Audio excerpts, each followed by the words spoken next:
Facebook. All right, live. Here we go. Everybody, listen. Um, there's still some joining us. I want to give you a preview. We're going to thank you by telling you what happened this weekend at our first National Debt-A-Thon. It was crazy, just crazy. I had no idea people would respond the way they did. And then I want to tell you what's next, because the Debt-A-Thon on Saturday was not the finale. The Debt-A-Thon was really the launch of our In the Black holiday season.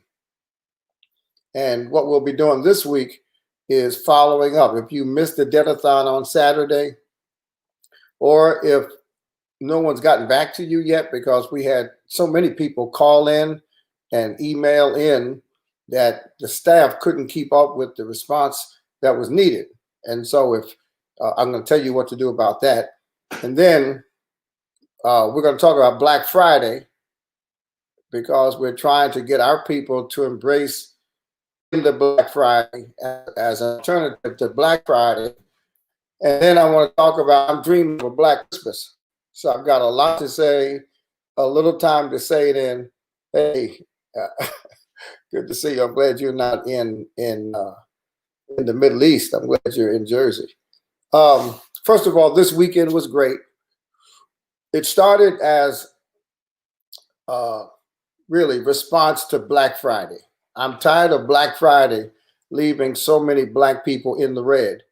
And I'm tired of Black Friday leaving so many white people and Hispanics, but my focus is Black. What I've discovered is that if you don't focus on Black people, no matter how inclusive you try to be, and despite the needs that everybody has, somehow Black people get left out. It happened with affirmative action. It happens with diversity and inclusion. It happens with multiculturalism. Look, in 1968, the Kerner Commission did a report after the riots of Newark and Detroit, 1967. And the Kerner Commission said, we are headed towards two nations, one Black and one white. That was 1968.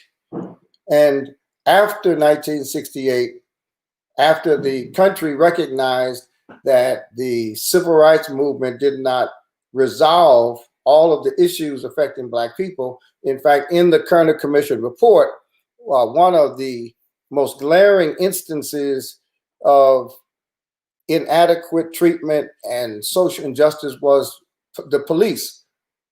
And now you fast forward to now, over 50 years later, we're still dealing with the disparities that we dealt with in 1968. In fact, many of the disparities are worse.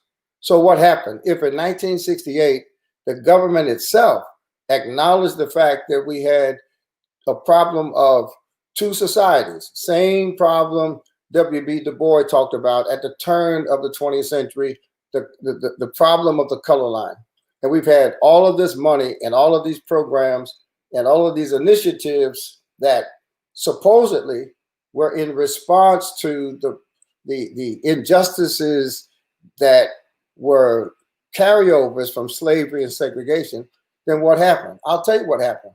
What happened was the plight of Black people, the conditions of Black people, the poverty in the Black community, the educational disparities, the healthcare disparities, all created programs called affirmative action, programs called equal opportunity, programs called diversity and inclusion, initiatives of multiculturalism.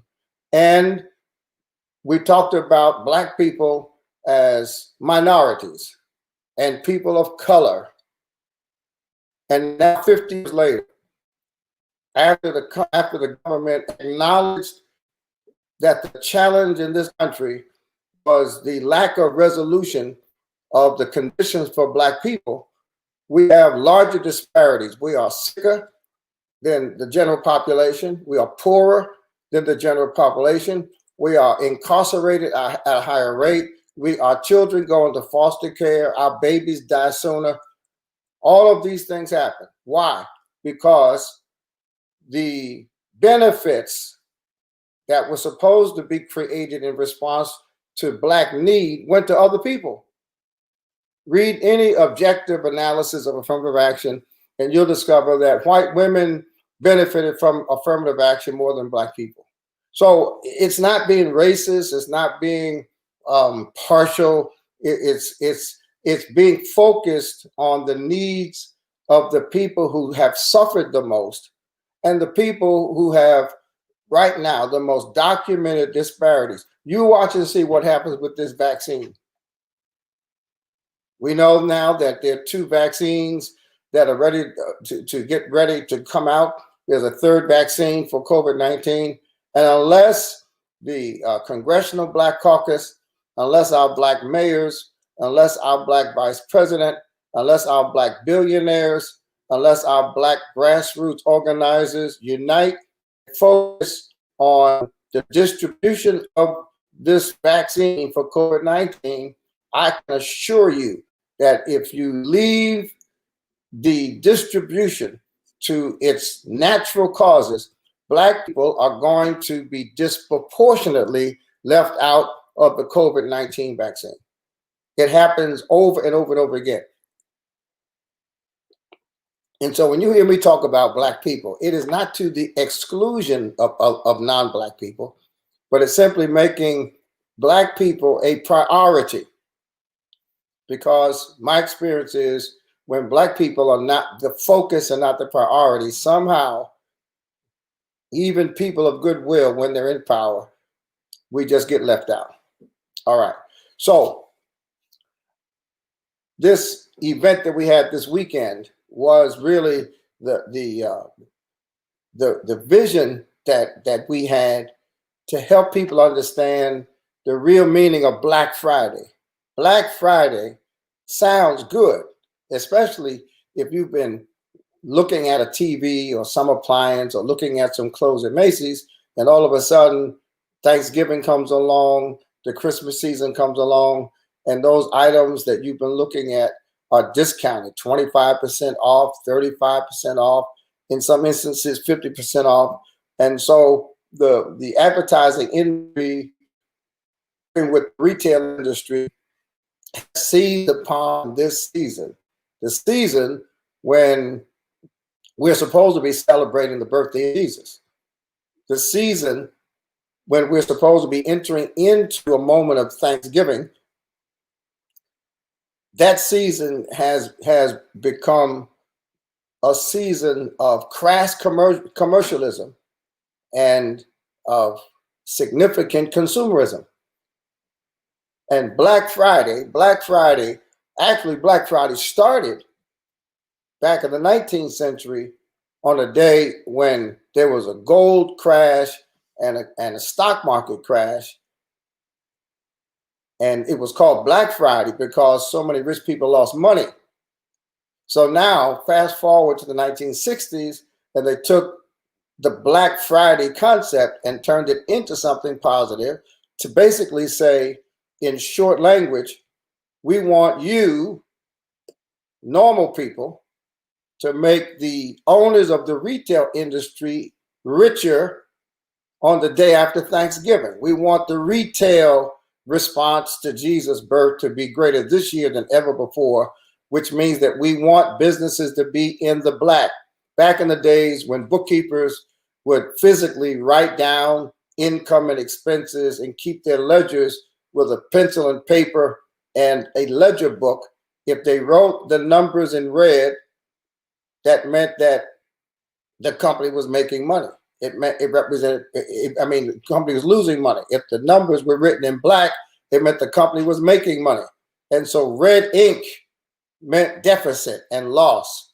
Black ink meant profit and gain. In fact, if you use a spreadsheet, right, if you use like Excel spreadsheet on a color computer, when your income is exceeded by your expenses, the computer will type the number in red.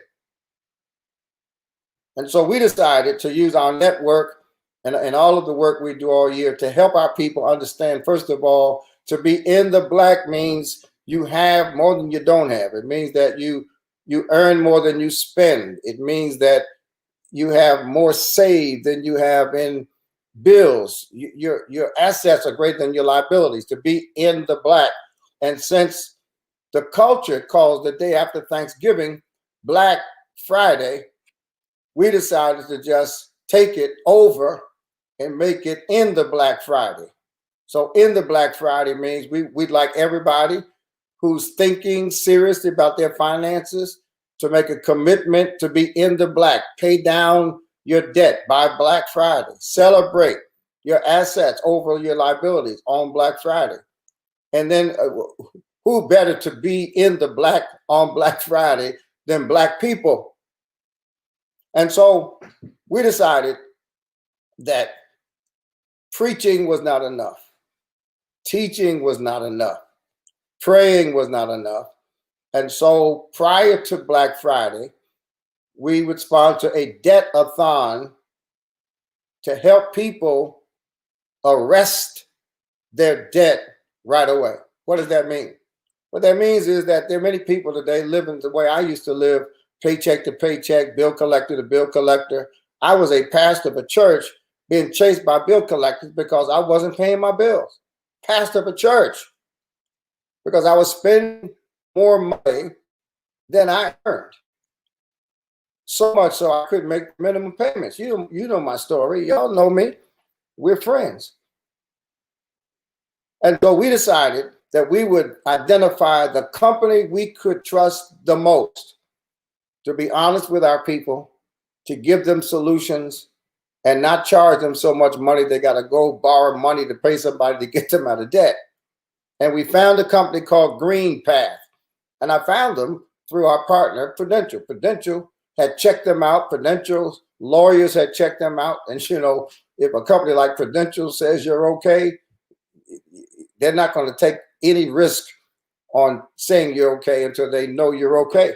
So we hooked up with Green Path, a national nonprofit multicultural organization with licensed professional debt counselors. What this means is this organization has a relationship with 400 different creditors, from Macy's to MasterCard, from Visa to furniture companies.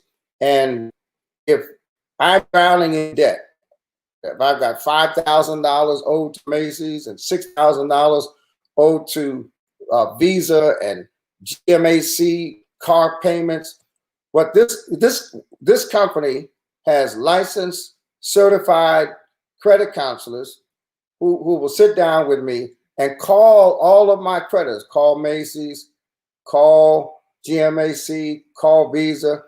And because they have a relationship, when they call those creditors, the creditors will say, oh, Mr. Soares is working with you. Let's work something out. And the counselor will sit with you to look at your income, look at all your debt, and help you figure out what is affordable. What's an affordable payment plan to pay off your debt? Tell Visa, look, Visa, you want $50 a month for Mr. Soares. He can only afford $15. And they'll say, look, as long as he's paying the $15 because he's with you, he's fine. That's what debt counseling and debt management is. Do you know that on Saturday, we had the Green Path people with us? You can go to our website, mydfree.org, and you can hear the presentation for yourself. You can hear Green Path describe Green Path.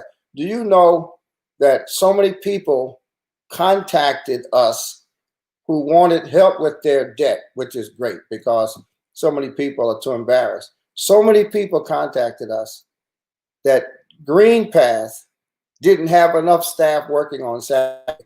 Had to call people who were at home and say, look, this dfree thing is jumping. People are calling us from all over the country. We need you to come to work today. Isn't that great? I mean, the only thing worse than not having what you need is not using what you have. And so people called and they got help with their credit. They set up appointments. And right now, there are people on their way to freedom because they came to the Debt-A-Thon. People with foreclosure called. They talked to licensed, HUD-approved housing counselors. There are people that joined the $1 Billion Challenge, where we're trying to get 10,000, we're trying to get 100,000 people to pay off $10,000 of debt.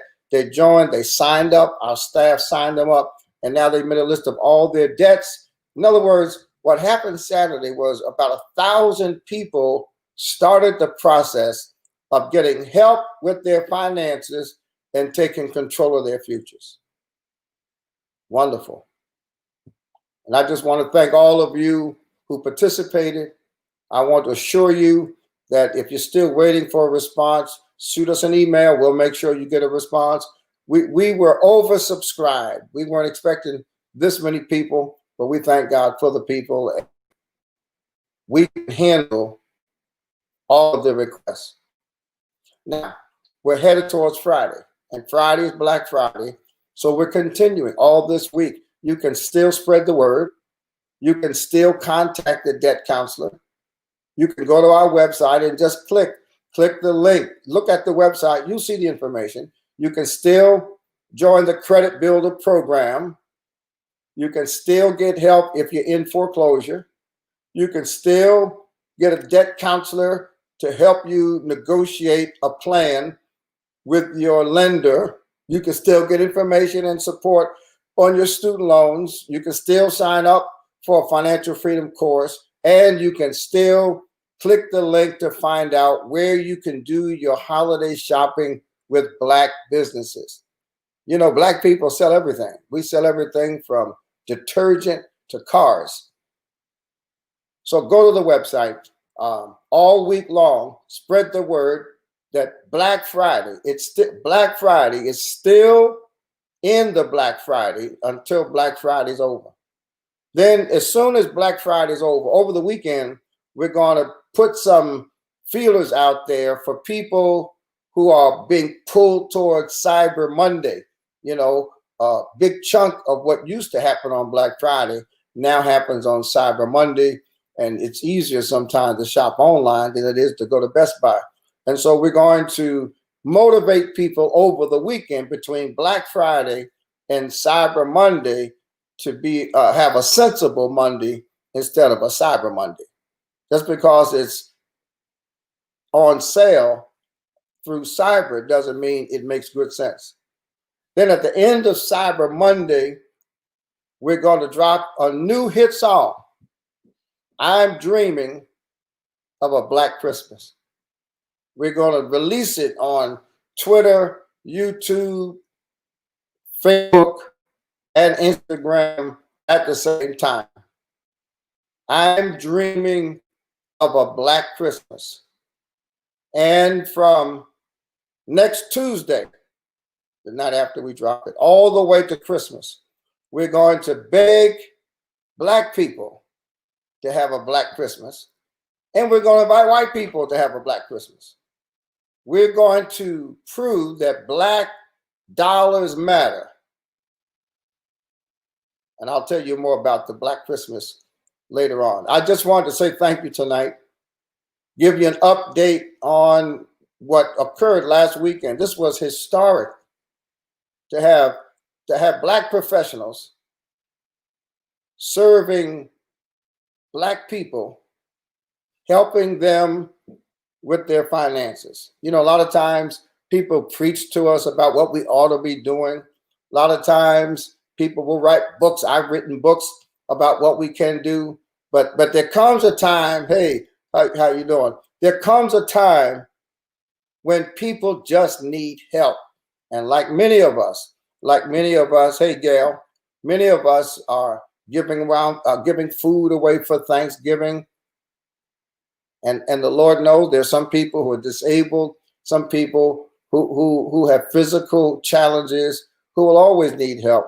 But our prayer is that the people who don't have challenges that prevent them from doing certain things won't need a Thanksgiving basket next year this time. We don't want people to be in forever. Jesus said, the poor you always have with you, but he did not say that the same folk would stay poor.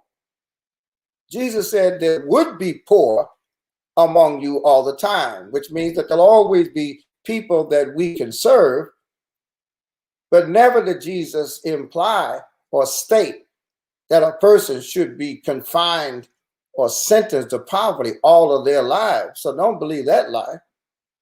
Yes, there'll always be poor people, but you don't have to stay stuck. And so we're going from Black Friday to Black Christmas.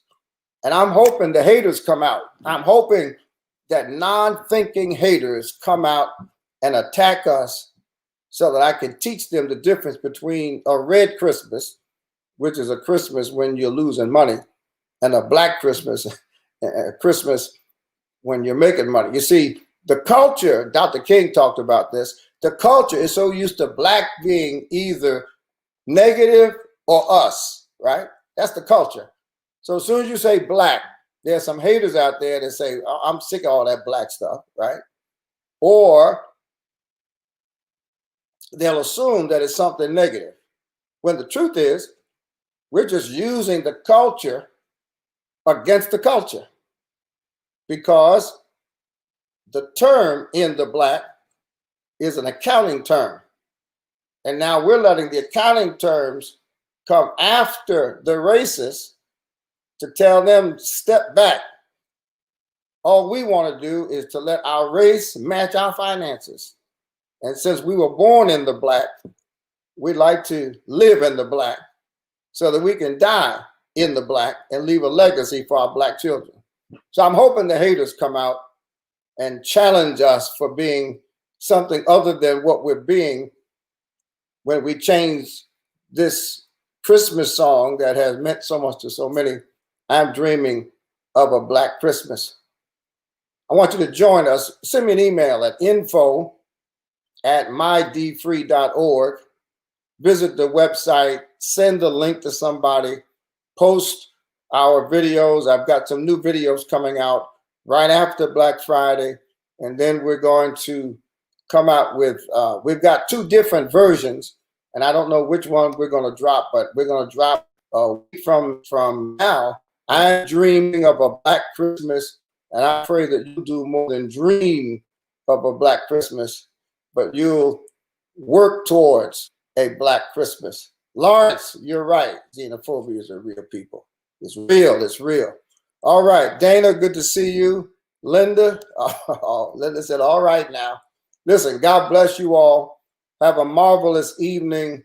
Those who were with us on Saturday, thank God for you. But Saturday was not the end. Saturday was the launch of our In the Black holiday can't play. You wait till next year. Next year, I'm going to get a bus, a tour bus.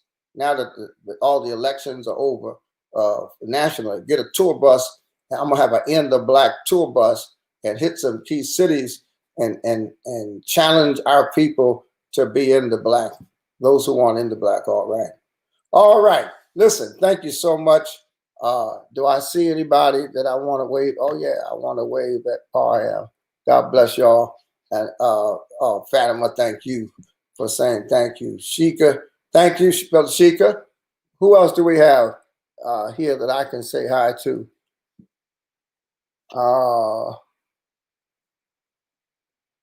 All right, Lawrence, I got you. This is wonderful. Thank you for joining me tonight. And I'll see you all. Have a marvelous night. And I'll see you all. I may come on tomorrow night, but if I don't, you have a marvelous Thanksgiving and have a joyous Thanksgiving. Have a safe Thanksgiving. Don't be around crowds of people with no mask and tempting this virus to come to your house. Hey, Ernie, good to see you. God bless you, sir.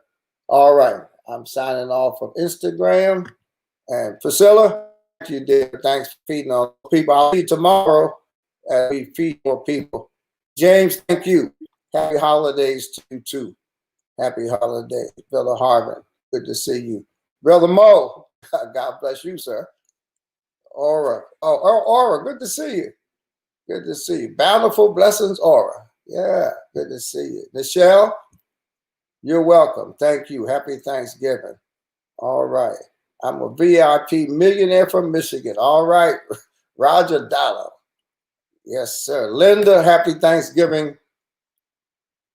It's wonderful that you can greet people by name. All right. I'm going to an 8 o'clock meeting. Then I'm going to eat my dinner, and then I'm going to see what's happening on Agents of S.H.I.E.L.D. All right. God bless y'all, and I'll see you next time.